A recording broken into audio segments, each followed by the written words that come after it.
This is Tennessee in 10.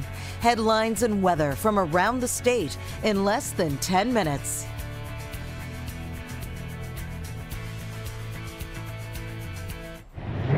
Good morning. I'm Amanda Hara at WSMV in Nashville. Former President Donald Trump has a week to turn himself into a Georgia prison after his 4th indictment. But first, he spent the day in Nashville. Take a look at this. Former president spoke at an event, a private fundraiser at the Four Seasons Hotel downtown. This is video of the plane landing at B&A. This is his 2nd visit to Music City in the past several months. The last time he was here was in April for an RNC retreat. Well, the search for a pair of missing Tennesseans is now intensifying in Alaska. State troopers tell us they're using helicopters, drones, and dogs to find Jonas Bear and Cynthia Hovsepian. The couple lives in the Nashville area, but they were visiting Alaska on vacation and they vanished 5 days ago. They never checked out of their rental and left their luggage behind. Their rental car was found near a hot springs resort outside of Fairbanks, but there is no sign of the missing couple. Experts say it is not uncommon for hikers to go missing in the Alaskan wilderness. At the state capitol, State Representative Justin Jones has been sworn back into office after his expulsion and his re-election. So Jones was expelled for his role in a gun protest on the House floor, which Republicans said violated House decorum rules. Earlier this month, though, he was re-elected to his seat in a landslide. He invited gun reform advocates to join him in the Capitol for the swearing-in ceremony. Every day, 4 people in Tennessee die from gun violence. Every day we wait, 4 more people die. That is unacceptable. I say to the Lieutenant Governor, I say to the Speaker of the House, think about the lives that are lost. And Memphis Representative Justin Pearson in the same boat. His swearing-in ceremony will be on Monday at the state capitol.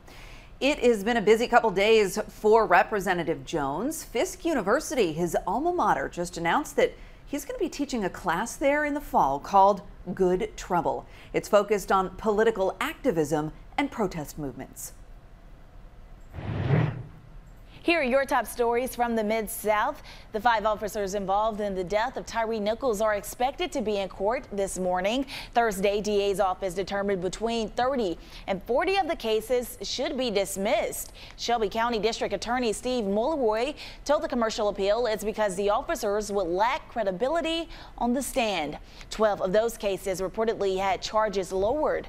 3 or 4 were sent to the attorney for the Western District of Tennessee due to use of force allegations. A trial date has still not been set, but the DA's office says they want all 5 to be tried together.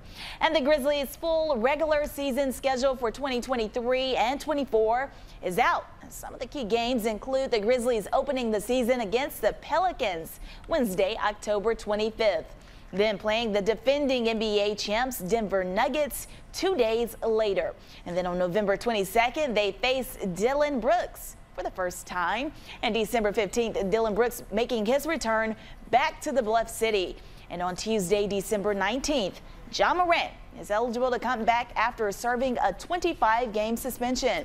The Grizzlies in New Orleans that day.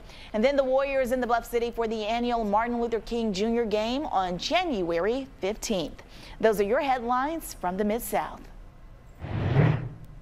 In the WVLT newsroom, I'm Harry Sullivan. Some good news this morning for folks living in Tellico Plains. The water now safe to drink.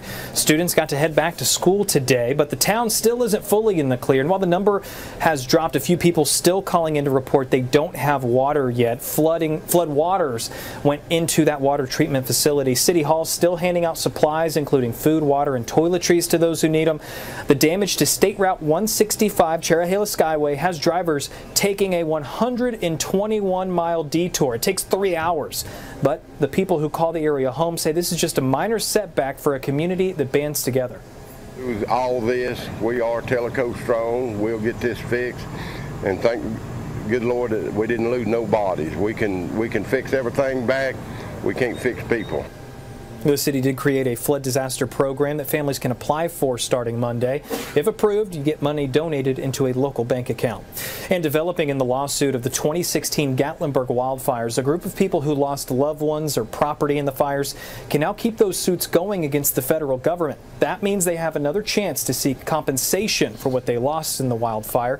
You'll remember those fires claimed 14 lives, destroyed thousands of homes, and caused over $2 billion in damage.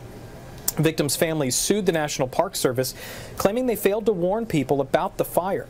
That was dismissed in lower court last year, claiming the filings were not specific enough to move forward with that lawsuit. That ruling now overturned in an appeals court.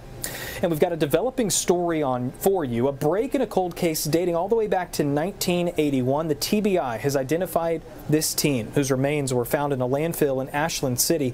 Using DNA technology, she's been identified as 16-year-old Linda Sue Carnes from Cunningham, Tennessee. In October of 1981, her remains were found in the old Cheatham County landfill. Authorities determined she was murdered 3 to 9 months earlier, but there was nothing to point to who she was. Years later, a family match was found, which helped investigators identify Carnes. This investigation is nowhere close to being complete. The TBI now asking anyone who has any information that could help solve this case to call 1-800-TBI-FIND. And the future Flat Rock Motorsports Park in Cumberland County taking some big steps towards completion. Crews started paving the 3.5-mile Motor Club track yesterday. The nearly 800-acre racetrack itself is going to act more or less like a country club for racers. Flat Rock intends on hosting some big races, hopefully something along the lines of NASCAR, IndyCar. They're going to have concerts, you name it, out there in Cumberland County. In the WVLT Newsroom, I'm Harry Sullivan. Those are your top stories across East Tennessee. The return of heat and humidity is the big weather story for us across the state this weekend and going into next week. A pretty lengthy heat wave is expected for us. So highs will be back in the 90s. Heat index values will be near, if not even well into the triple digits. I would not be surprised if through next week we had multiple heat alerts that were issued across the state. But before all of that, it should actually stay pretty comfortable. So as we get into the middle of our day today, we'll have good sunshine. 87 in Nashville, a pair of 8s for us in Memphis, Chattanooga at 85, Knoxville at 83, and the humidity, by the way, should stay in check as well. Overnight tonight, we're down to the 60s and 50s. Very nice start to our day tomorrow. Saturday looks beautiful. It is going to be a touch warmer in some spots. 91 in Memphis. We'll try to get near 90 in Nashville, 87 Chattanooga, and Knoxville coming in at 85. Our temperatures take off from there, mid to even the upper 90s going into next week. And remember, it comes with really no rainfall. We are staying dry all the way through, it looks like, all of next week.